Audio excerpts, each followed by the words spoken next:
Hi everyone, if you've finished making your tassel bag t-shirt and you are now ready to move on to the extension activity, I'm going to give you a demonstration on what that looks like in this YouTube video. So we're going to be using a wide variety of coloured Sharpie markers and some antiseptic alcohol. Okay, so it's not actually bad for you, but we are going to be wearing an apron and also wearing gloves just for extra safety and protection. So in this video, I'm just going to do it on a scrap piece of fabric. So that's the sleeve from my t-shirt, okay? And I'm going to show you how it is done. So firstly, what we need to do is we need to make sure that our bench is covered with newspaper. We're wearing an apron and we need to put on some rubber gloves. Perfect. So what we need to do is we need to get some other newspaper and we need to pop it through both layers of our fabric here just to make sure that the colours and the bleeding that's going to happen with the markers is not going to go through onto the other side. So you'll be doing this on your tassel bag, so it is important to put a lot of newspaper inside your bag so that the pattern that you want on the front doesn't go through to the back.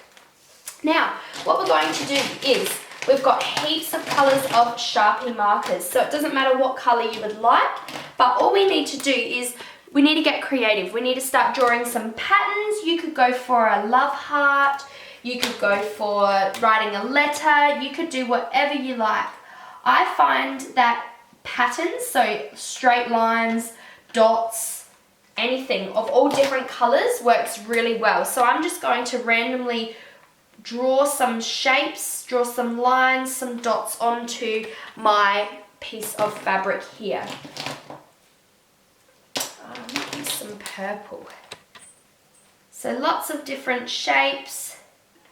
Doesn't have to be perfect because the alcohol will spread it out and it will actually bleed into the fabric and turn into somewhat of a tie-dye.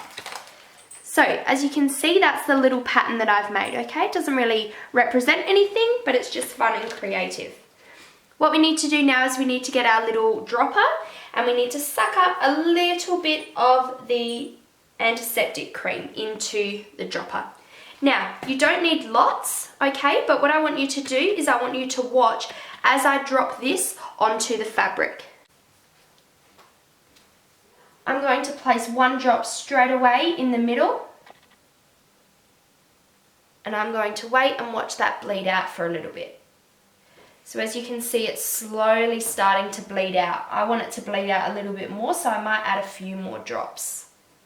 Now if you watch closely, it's just about to hit those orange dots.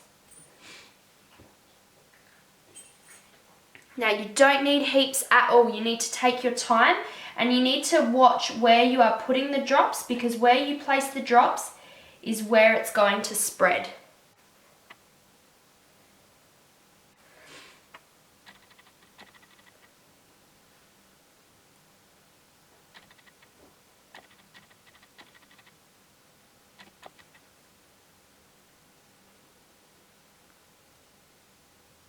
Now it's still spreading, so if you watch closely, you don't need very much, okay? It is still spreading. I filled this syringe, or the little dropper, up to about 1.5, so I've only used about half of that. It really doesn't take very much, okay, to get this effect. Now, I'm happy with how that looks. I'm happy with the colours that I used. Okay, so now it's up to you if you would like to draw perhaps other little patterns around. So I might go for a little, try and do a little love heart. It's a bit hard on the fabric that moves and we'll see what that looks like. So we'll see what happens when I put all that in and watch it bleed out. Okay, so the colour's just bleeding out onto the fabric. Alright, this is why it's important to have both layers so that it's not going through to the other side.